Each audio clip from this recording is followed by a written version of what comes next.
Establishing a sound future by tearing down a piece of history. With a vote of 10-2, the Kansas City Council members have decided the fate of a more than century-old apartment building on the city's northeast side.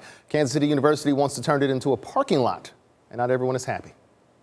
Very few things last more than a century. Creates a unique identity for Kansas City. It's the fabric of our city. A fabric that's kind of worn and tattered on this side of town as Dory Partain looks at what's left of the Colonial Court apartments. I understand this building was built in 1916.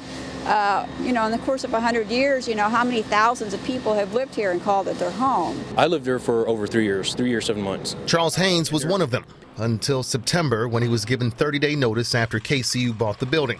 The university plans to demolish it and turn it into a parking lot, a move Haynes says was done without contacting neighborhood associations, without contacting entities like that.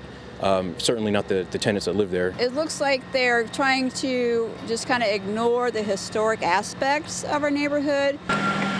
Utility crews spent much of the day removing meters and pipes, and with each move, some are concerned history and character will crumble with the building.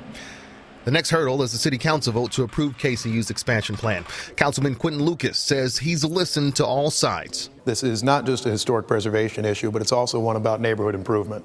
And so the council certainly has listened and will continue to converse with community activists to make sure that we're recognizing all voices. This, as folks like Haynes feel voiceless. He's now living in the apartment complex next door and fearful that too could become history. I wish the neighborhood could have kept it, but again, they bought it real quick, like on the sly. There were just a handful of us left at the end of it. Again, Kansas City Council voting in the last 15 minutes or so by 10-2 to move forward.